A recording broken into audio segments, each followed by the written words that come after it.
Hey, what's up, everyone? It's your boy Michael Henderson here, Nugro Wellness, and it is Monday, and we are going to talk another day of the great benefits of combining yoga and bodybuilding and their similarities, right?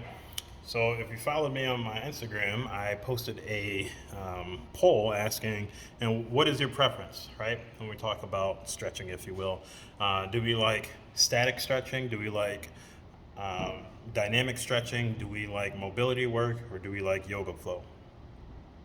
What are they? What's the differences, right? Well, static stretching could be thought of as just holding a stretch for a certain duration of time, right? So if I'm going to do a forward fold, if you will, where I reach down and stretch my hamstrings, reaching for my toes, I'm going to hold that. That's static, right? If I'm going to stretch my shoulder, I'm going to hold that. That's static, right?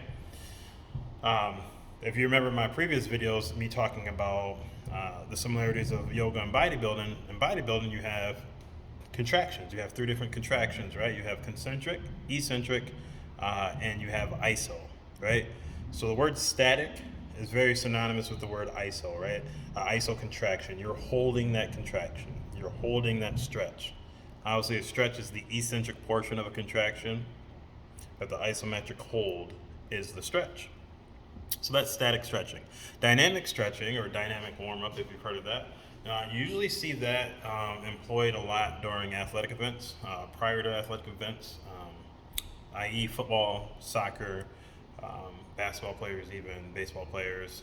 You will see them doing their dynamic stretching lines, right? Their dynamic warm ups, if you will.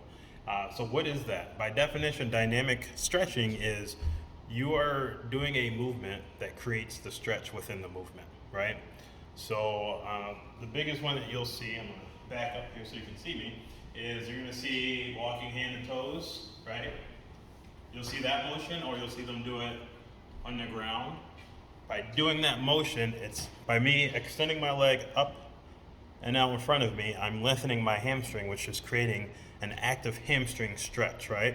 Where if it was static, I would just sit on the bench, my leg out, and I would reach over for it. That's static. Dynamic is every time I do that movement, I'm actively stretching my hamstring. Mobility. Mobility, by definition, simply just means the ability to freely and easily move, right? Um, Usually in your joints, right? The big joints, the shoulders, the hips, the knees, the ankles, the wrist. That's the type of mobility you're looking for, right? This is, if you will, poor wrist mobility. I wouldn't say poor, but it's not. You know, you have some people that can get their fingers to their wrists, right? Or you also think of tight shoulders, right? I have tight shoulders. I can't touch my back. I can't get my shoulders behind my head. Or I have tight hips, right? So you do mobility exercises to increase mobility, right? Mobility, you can think of that as more of something that you have because it's something that you do, right? I've been lifting weights since I was 11 years old, so 26 years now.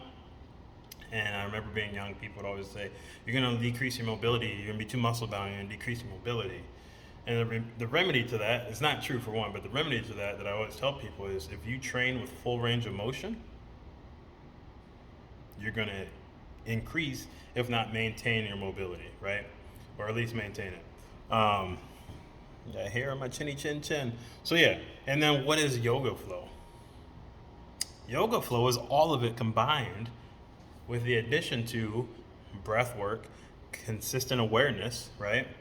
Uh, and the thing is not, I mean, you can look at it as yoga as a part of each of those, but I like to look at it as static, dynamic, and mobility all fits under the umbrella that is yoga. My teacher would always say something at the end of our sessions, now yoga begins. Yoga happens off of the mat more than it happens on the mat. And that's later down the road for a different philosophy. But let's say you're static stretching and you're going to a stretching practitioner. Chances are, and that's somebody that's going to manually stretch you out, chances are they're going to ask you to do what? To breathe deeply and continuously, and to bring awareness, your mind, to the engaged, aka stretched muscle or area. Okay? If you're doing dynamic stretching, dynamic warm up, you watch these athletes do it. Again, they are being mindful of their breath, or they should be, and they're being mindful of the target area that they're trying to stretch, right? And it's a consistent awareness. Remember in previous videos we talked about vinyasa, right? It's been kind of dabbled in the fitness fad world, but it's really just a word that means consistent awareness. Vinyasa flow means consistent awareness. It could be one posture or several postures, right? So if I'm doing hand and toe touches, right, every rep should be consistent because I'm having consistent awareness, right? I'm pulsating with it. And then mobility work, again, like I said, is doing the work, right? And again, this is a different conversation, but with mobility, you have, obviously opposing sides where there's people that are against it and there's people that are for it. I would never tell somebody to go spend an hour or two on just doing mobility work unless that was their prescribed workout, right? If you feel like you can't squat because you're not mobile enough, there's a philosophy of just squat more, right? Don't squat heavier, practice squatting more. And that's how you'll gain mobility. Or you have other practitioners that are going to say, okay, well, your low back is tight and your hips are tight, so we're going to work on mobility in those specific areas, right? I like to think of mobility sometimes as like working on a specific range of motion, right? The shoulder goes 360 degrees, the hips almost go about 360 degrees, but I might struggle in this back 90 degree or in this top 90 degree, right? Like I said, I can't touch my hands behind there, so what part of my shoulder needs more mobility and what specific exercises are going to work for that? Yoga encompasses all of that and more, right? Yoga is about pushing the edge of the unknown while drawing in everything that is known. It's about being rooted in rising, right? It's about consistent awareness and reflection. It's about noticing, right? Awareness and noticing are very similar. What do you notice, right? Where is the tension? Where is the tightness? Can you breathe into it, right? So yeah, if people kind of get lost with the yoga practice of the breath work, the ohms, the chanting, the names, right? It's a different language. A lot of that is there because it's you're paying homage to the practice. You're staying true to the basics of what was created, but it doesn't mean that you can't just have a stretching session and still be practicing yoga. And I'm not here to necessarily debate like, do you need to do your breath work? Do you need to do your chanting? Do you need to do your centering first? And do you need to end with corpse pose or savasana? That's up to you. I'm gonna say yes and no, right? Like what it's called centering for a reason, right? When I go to the gym to do chest day or push day, I'm centering myself technically on the way to the gym. That's why I like working out at a different gym versus this one, right? Or even working out at home, right? I like the drive. I like the 10 minutes or 30 minutes it takes to get there. It's like 5 minutes actually. And sometimes I'll sit in the parking lot and then I center myself. Am I chanting or am I, we all have different rituals, if you will, but it's centering. You're preparing yourself for what you're going to do. You're preparing yourself for the output in the gym. You're setting the intention for your practice before you practice. That is the point. That's the reason for centering, right? And there's no spookism behind it. You're centering yourself, right? You go to church, you'll see some people kneeling down and centering themselves before the service starts, right? You see athletes do it before their game. They usually kneel and do their thing and get in their mindset. They're centering themselves. So that is yoga, no matter the way you like it or not. It's part of it, right?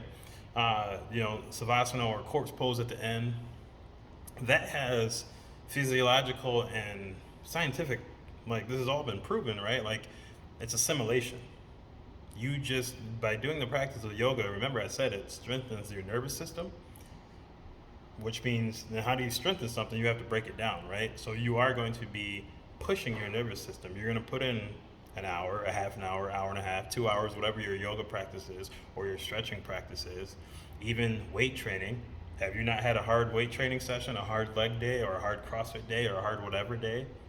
And what is the iconic picture? We'll say CrossFit specifically, laying on the floor in a sweat pile, right? But with your sweat mark, you have to chill for a second. You go run a marathon, you chill afterwards. You got to let your body assimilate. You got to let it soak in everything it's learned, right? You got to let your nervous system calm down and relax, right? That's why you do it in yoga. So, my point is that it's all the same. It's all the same, and it's predicated on your mindset, right? How you approach these things. It's one of the reasons, right? Like I've been a bodybuilder all my life. I've been an athlete all my life. Back in 2017, I got certified in yoga, and from the get-go, before I even got certified, doing just classes and practicing, I was like, this. But when you learn the why, it makes sense. It's all the same. It's no different than training people for the last 15 years of my life. None of that's different. Yoga's all the same. So whether it's dynamic, static, mobility work, or a yoga flow, it's all the same. It all has very similar benefits, right? I'm not going to tell you that if you enjoy dynamic stretching, you're wrong, or that you need to do static stretching. I'm not going to tell you if you like static stretching that you should do mobility work. I'm not going to tell you that if you do like mobility work that you need to do static, right? But I will tell you that the yoga practice is probably the best bang for your buck. It'll get you all of it, all in one, and it'll complement any strength training you'll do. So yeah, hopefully that helps. Again, it's Monday. Happy Monday. Hopefully you're out there attacking your goals. It's New Girl Wellness, Michael Henderson. Peace. No gang signs. No gang signs, I promise.